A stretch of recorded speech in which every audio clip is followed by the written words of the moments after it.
Online पर सुनने वाले मेरे सभी प्रेमियों को भगवान कृष्ण के जन्माष्टमी की मैं बहुत बहुत शुभकामनाएं प्रदान करता हूं।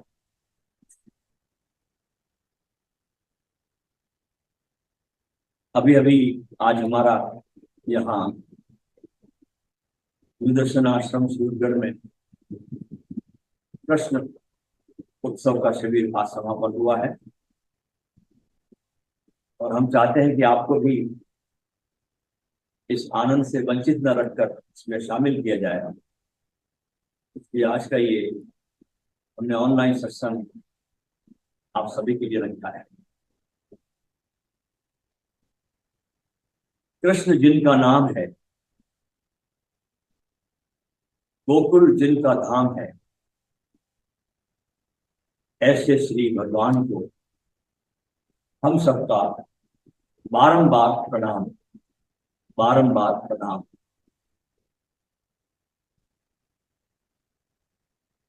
कृष्ण के इस आयाम में हम बहुत कुछ उनसे सीखा जा सकता है। आज दुनिया में ऐसी कोई इंस्टीट्यूट नहीं, ऐसी कोई किताब नहीं जहां पर कृष्ण का जिक्र न होता हो।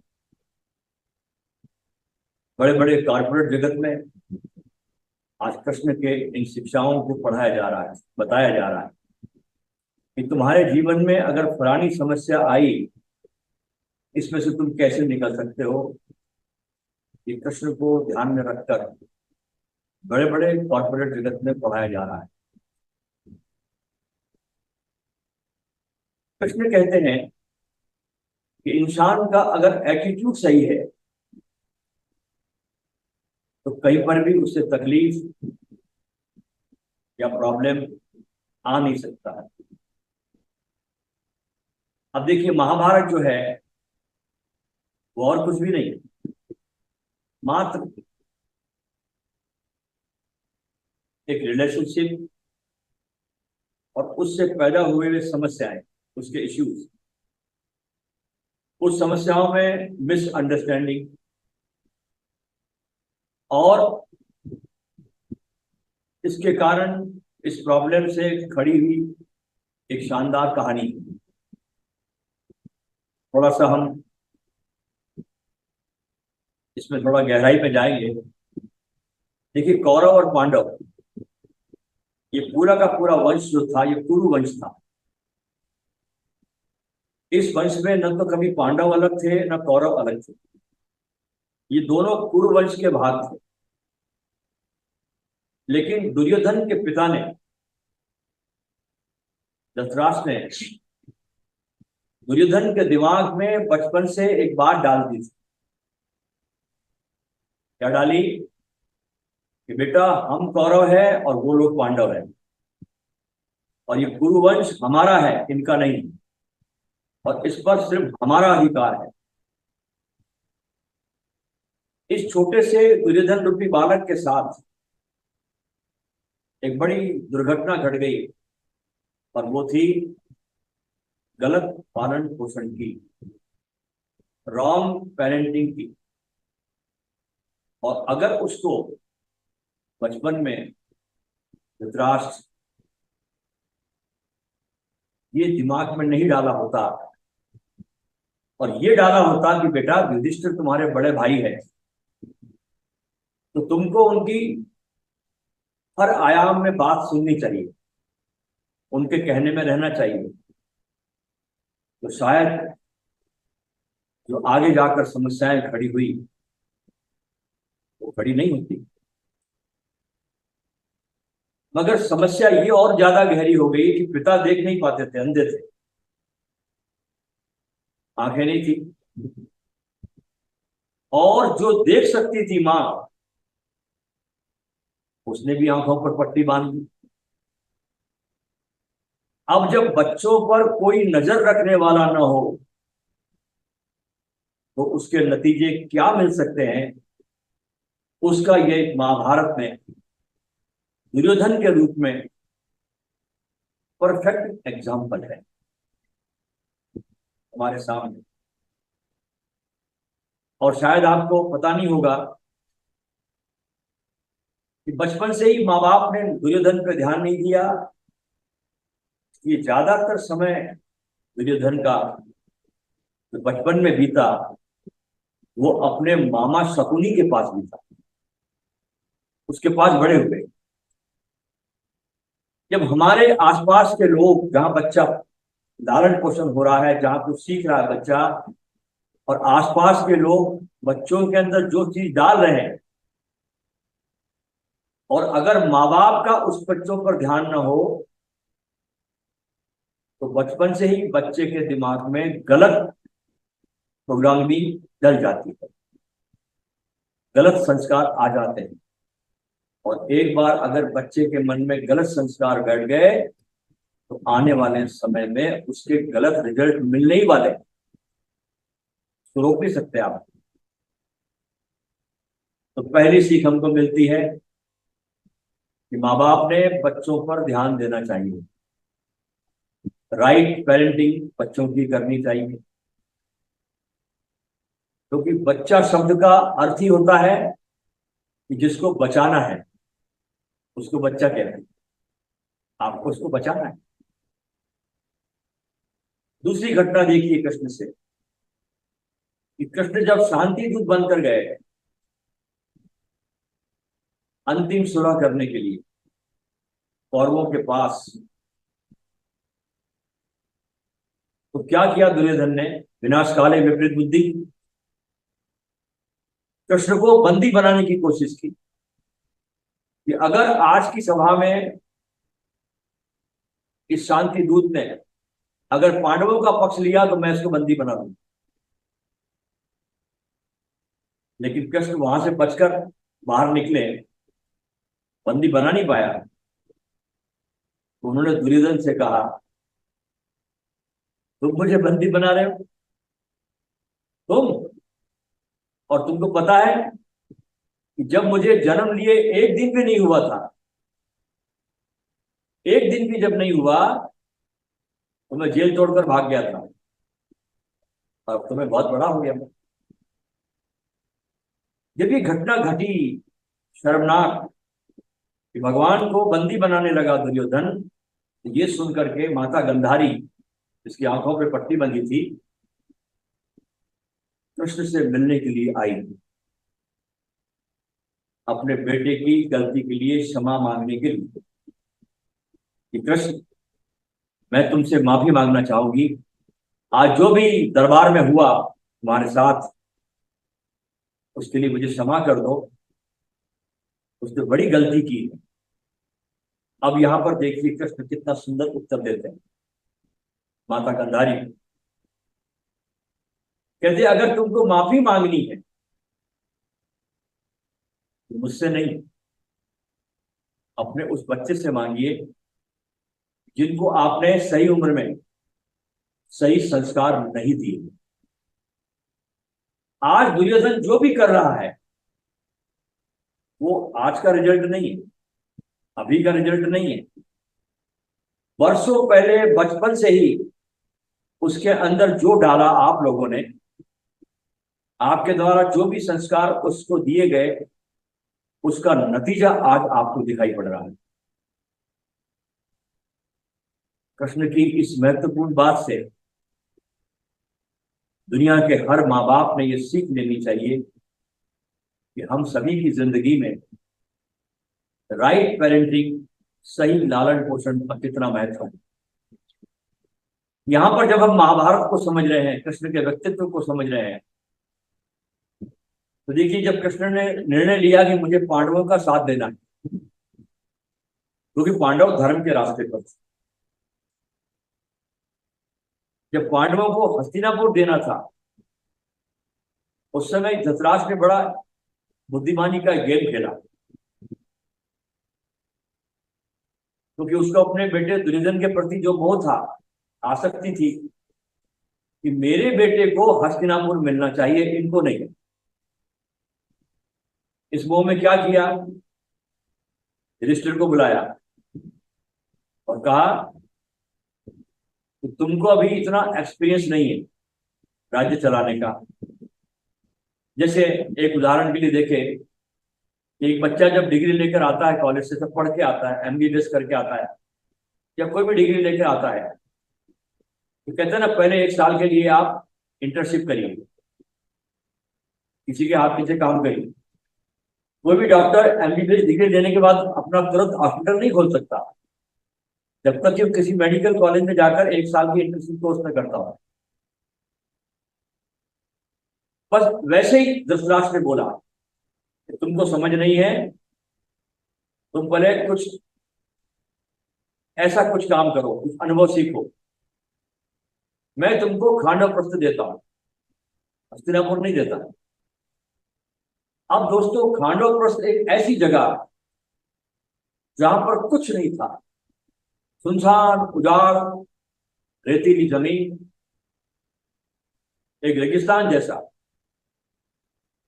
और कहने लगा धृतराष्ट्र कि पहले ये नगर में तुम बसाओ, मैनेजमेंट सीखो, और यहां तुम अगर सफल हो गए इस खांडव प्रस्थ में, उसके बाद तुम हस्तिनापुर के लायक बन सकते हो। तो इनको खांडव प्रस्थ विचारों को दे दिया गया। ये हर चीज में मानते थे, इतने प्यारे लोग थे, बड़े सीधे।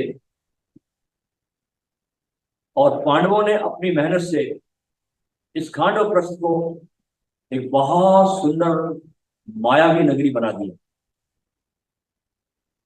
एक तिलस्मी नगरी, जादू नगरी। भगवान इंद्र की कृपा थी उस पर, नाम पड़ा इसका इंद्रप्रस्थ। आज भी दिल्ली में एरिया है इंद्रप्रस्थ। अब यहां पर युधिष्ठिर राजा के रूप में बैठने वाले थे इंद्रप्रस्थ में, और बैठने के लिए, उद्घाटन के लिए यहां पर एक यज्ञ का आयोजन हुआ, उसे कहा जाता है राजसूय यज्ञ। और इस यज्ञ में बड़े बड़े राजे महाराजाओं को निमंत्रण दिया गया आने के लिए। तो नेचुरल बात है कि दुर्योधन भी वहां पर आया। और दुर्योधन जब अपने कुछ दोस्तों के साथ, अपने कुछ भाइयों के साथ इंद्रप्रस्थ में घूम रहा है उस मायावी नगरी में। अब इस नगरी में क्या था, इतनी गजब बनाई डिजाइन से इन्होंने कि जहां पर कहीं आपको जमीन दिखाई पड़ती है तो वहां पानी था, लेकिन दिखाई पड़ती थी जमीन, और जहां पानी दिखाई पड़ता था वहां जमीन थी। ऐसी मायावी नगरी बसाई थी। कहीं पानी नजर आए तो जमीन है, कहीं नहीं जमीन नजर आए तो पानी। मतलब अगर जो आदमी पहली बार इंद्रप्रस्थ देख रहा है, विजिट कर रहा है, घूम रहा है, और अगर वो अकेला घूम रहा है बिना किसी टूर गाइड के, तो बहुत थोड़ी कॉम्प्लिकेटेड जगह थी, समझना आसान नहीं था, पैर कहां से कहां पड़ जाता। तो एक जगह दुर्योधन को ऐसा लगा कि जमीन है, और उन्होंने पैर रखा और वो पानी में गिर गया। द्रौपदी कहीं दूर से अपने महल से देख रही थी, और वो बहुत जोरों से खिलखिला के हंसी। कोई भी हंसेगा, हम भी होते, हम भी हंसते। बस एक शब्द जरा ज्यादा बोल दिया कि अंधे के बेटे अंधे ही पैदा होते हैं। एक लाइन क्या बोली, एक कड़वी जबान से क्या शब्द निकल गया, दुर्योधन के दिमाग में ये बात बैठ गई। मेरा जो इंसल्ट हुआ है आज मेरे दोस्तों के सामने, मेरे भाइयों के सामने, उसका बदला वक्त आने पर मैं जरूर लूंगा। यहाँ पर यह भी ध्यान देने योग्य बात है, जब हम जबान का उपयोग करते हैं तो हमको बहुत होश रखना है, क्योंकि एक बार आपके जबान से शब्द निकल जाए वापस नहीं लौटता। कि बहुत होश में बोले, बहुत विवेकपूर्ण बोले, और ज्यादातर समय में मैं तो कहता हूं मौन रहे। और संसार में आपके जीवन में जो भी समस्याएं आती है आपकी कोई बुराई करता है, आपकी कुछ भी कुछ निंदा करता है, आप कभी एक्शन का रिएक्शन मत करना। तो रिएक्शन करोगे तो चैन बनने लगेगी। और लोग इतने उतावले बैठे हैं, जब कहीं देखते हैं कि कहीं एक्शन का रिएक्शन हो रहा है, कहीं किसी मीडिया में, किसी फेसबुक पर, किसी व्हाट्सएप पर, उस आग में बहुत लोग कूद जाते हैं बेमतलब, जिनका उससे कोई अर्थ नहीं था, कोई लेना देना नहीं, लेकिन मजा आता लोगों को कूदने में। जितना ज्यादा झगड़ा बढ़ेगा उतना मजा आएगा लोगों को, क्योंकि हर आदमी के मुंह में पेट्रोल भरा हुआ है और पिचकारी मारता आदमी उस आग में। तो जबान बहुत विवेकपूर्ण होनी चाहिए। एक बात और ध्यान देनी होगी महाभारत में कि जब जब कृष्ण पांडवों के साथ नहीं है, जहां भी जा रहे पांडव, सदा कृष्ण उनके साथ रहते हैं। लेकिन जहां जहां पर भी कृष्ण पांडवों के साथ नहीं है, तब तक तब तक पांडव मुसीबत में पड़े। ठीक यही घटना हमारे जीवन में, कि जब जब परमात्मा से हम दूर हो जाते हैं, तब तक हम बहुत तकलीफ में पड़ते हैं। देखिए, जब ये जुआ खेलने गए, वहां कृष्ण को साथ लेके नहीं गए, अकेले गए। और देखिए क्या दुर्गति हुई इनकी। अब सिचुएशन ये बनी उनकी कि सब हार गए, अपने को भी गुलाम की तरह उनको बेच दिया, दांव पे लगाकर गुलाम हो गए कौरवों के। यहां तक कि अपनी पत्नी को भी दांव पर द्रौपदी को लगा दिया। अब बदला लेने का समय आया दुर्योधन का, उस इंद्रप्रस्थ का। अब बड़े मजे की बात देखिए कि इस सभा में बड़े बड़े लोग बैठे। सबसे बड़ा आदमी तो बैठा गुरु द्रोणाचार्य, जो सबका गुरु है। विष्णु पितामह भी वहां बैठा है। उससे बढ़कर धृतराज भी बैठा है, जो देख नहीं सकता। लेकिन सवाल ये उठता है कि देख नहीं सकता, कम से कम द्रौपदी की चीख पुकार तो सुन सकता है। और बड़े बड़े लोग, महानतम लोग मौजूद थे, लेकिन किसी ने भी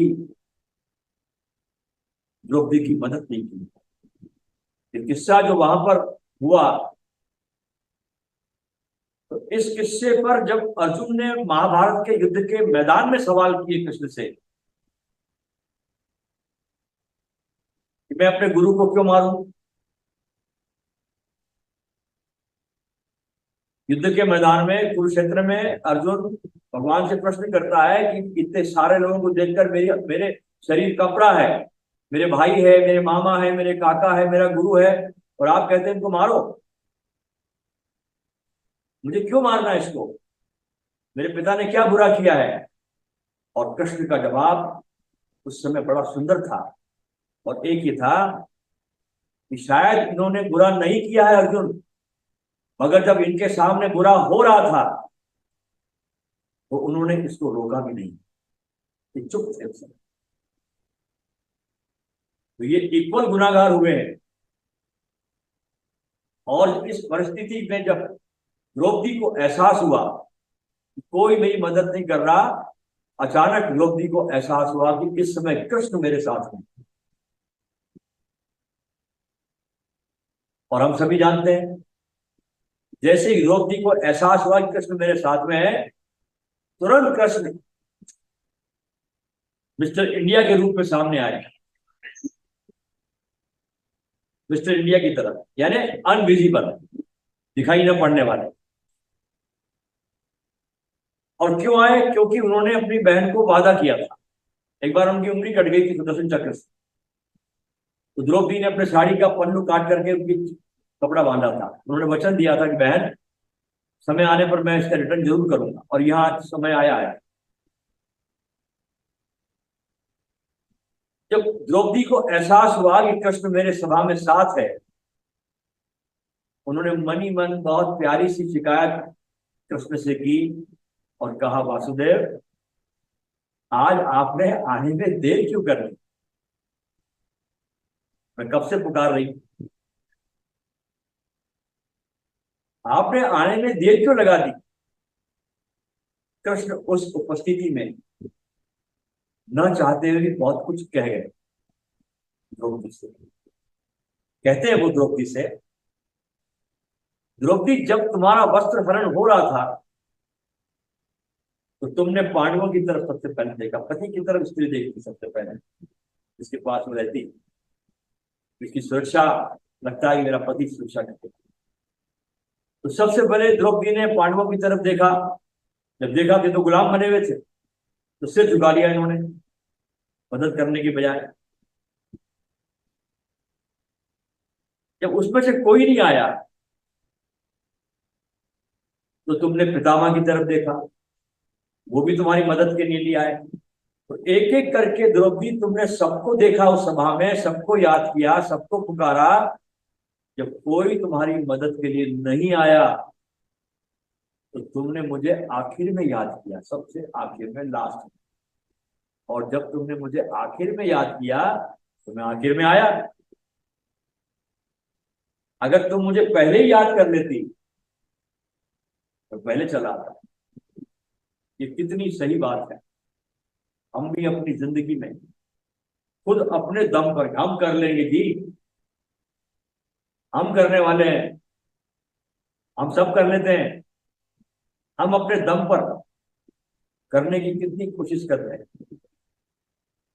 और जब कहते हैं ना परिस्थिति हाथ से निकल जाती है, तब तब जाकर हम परमात्मा को बुलाते हैं, उनको याद करते हैं, ये भगवान हमारी मदद करो। मगर भाई पहले याद कर लो उनको शुरुआत में ही, तो कोई समस्या कभी नहीं आती। कोई भी कार्य शुरू करें आप, अगर वो कार्य को शुरू करने के पहले हमने परमात्मा को याद कर लिया और उसके बाद कार्य की शुरुआत हो, कोई तकलीफ, कोई प्रॉब्लम नहीं आती। आ भी जाए भगवान उसमें से निकलने का रास्ता सहजता से कुछ तो बता देते हैं। कि रोज जब आप सुबह उठो और जब दिन की शुरुआत करो तो भगवान को दिल से थैंक्स करो। ये आज का दिन उन्होंने आपको देखने को दिया और एक अवसर दिया। आज हमारे पास बहुत वक्त है, बहुत सा काम मशीनों ने ले लिया, हमको थोड़ा श्रम से मुक्त किया विज्ञान ने। आज से 200-300 साल के पहले आदमी बहुत लेबर करता था। आज बहुत टेक्नोलॉजी विकसित हुई, हम श्रम से मुक्त हुए। आज हमारे पास बहुत वक्त है फेसबुक का स्टेटस चेंज करने के लिए। आज हमारे पास वक्त है व्हाट्सएप पर फॉरवर्ड वीडियो देखने के लिए। आज हमारे पास वक्त है टीवी के हर किस्म के फालतू शो देखने के लिए। लेकिन बहुत कम लोगों के पास समय है, वक्त है, जब वो दिन में 1-2 बार या 5 मिनट के लिए परमात्मा को याद करे और जो उन्होंने दिया उनको अपने जीवन में उसके लिए थैंक्स बोले। और बहुत कम लोग बहुत औपचारिक ढंग से भगवान को याद करते हैं, दिल से याद नहीं करते। नाम ले लिया जय श्री कृष्ण, दिल से नहीं बोला, दिल को उसमें शामिल नहीं किया।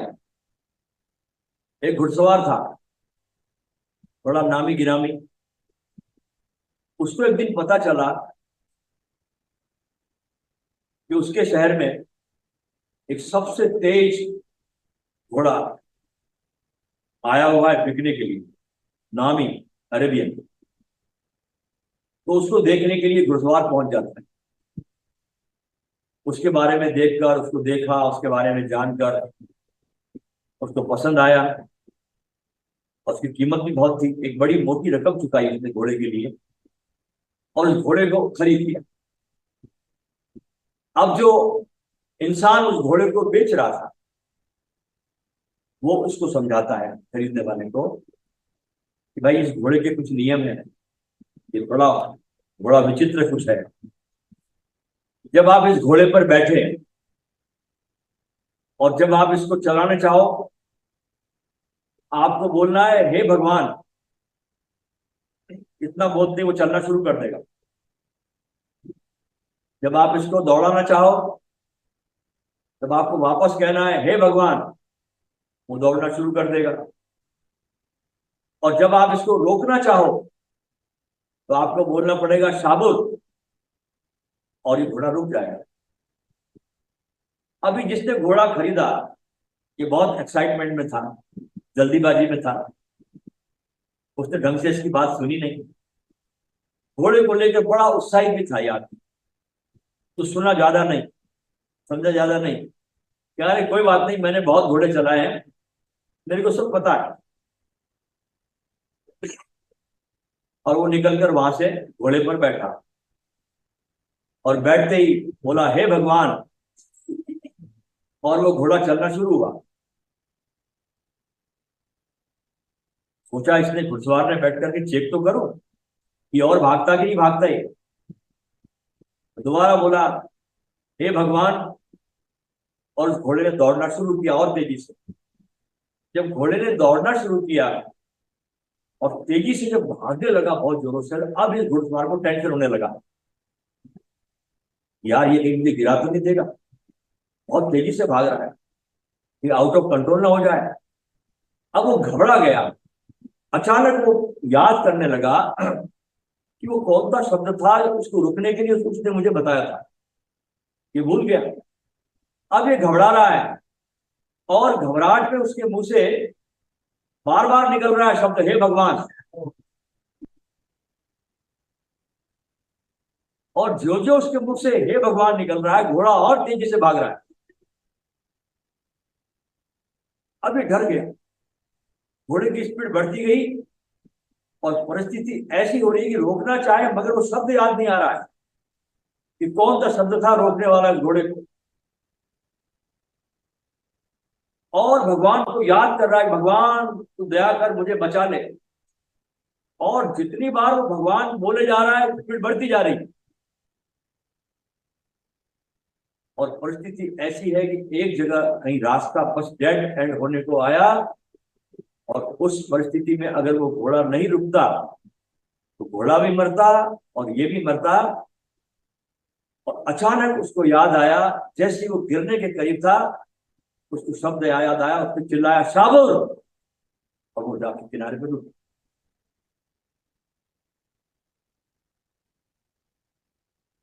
और कहता हाय भगवान मैं बच गया। इतनी विचित्र बात है, ऐसे हम परमात्मा को आदत से याद करते हैं, दिल से याद नहीं करते। इसलिए भगवान को बड़े प्रेम से दिल से याद करें। श्री कृष्ण बताते हैं कि प्रेम ही विश्व में राज्य करता है। इस युग को कृष्ण की बहुत जरूरत है, बहुत जरूरत है इस युग में। अहंकार आदमी का पक गया है, नासूर बन गया है, कोड़ा हो गया है।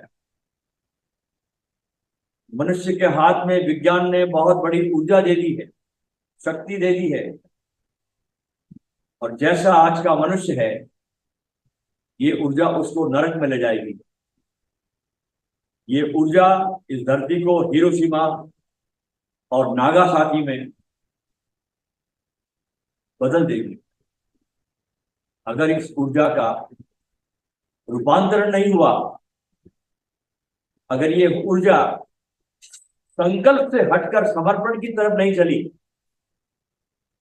अगर ये ऊर्जा संकल्प से हटकर के समर्पण की तरफ नहीं बही, तो ये ऊर्जा रेगिस्तान में खो जाएगी, मरुस्थल में खो जाएगी, और इसके साथ आदमी भी खो जाएगा।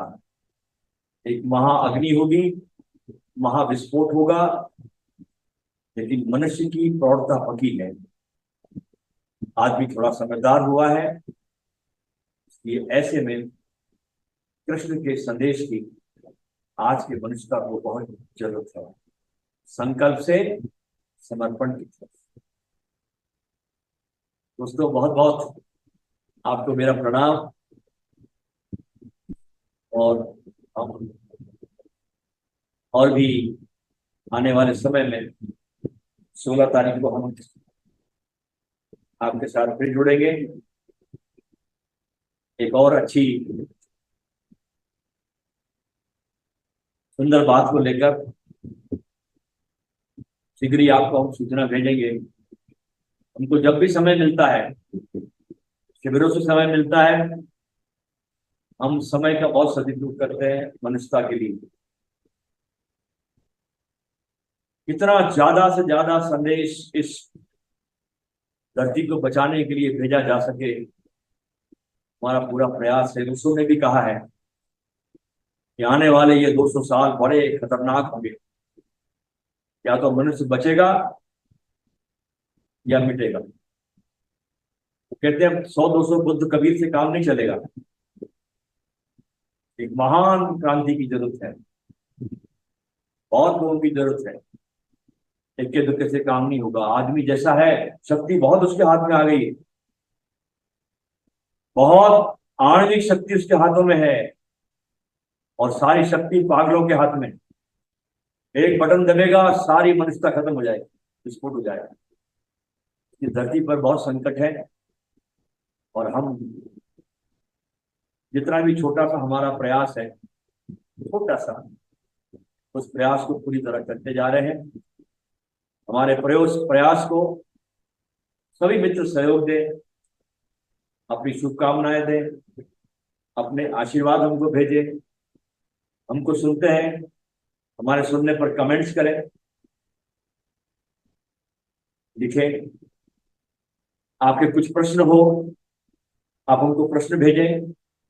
हम ऑनलाइन में आपके प्रश्नों को भी लेंगे, आपसे जुड़ेंगे। अगला सत्संग हमारा 16 तारीख को होने वाला है। जरूर हमसे जुड़िए आप, और मनुष्यता के लिए कुछ करिए, कुछ और इस वसुंधरा को सुंदर बनाने के लिए हम प्रयासरत हैं, और अपने सदगुरु का संदेश बहुत सुंदर तरीके से हम जन जन तक पहुंचाते चले जा रहे हैं। आपको बहुत बहुत प्रणाम, बहुत बहुत नमन सबको।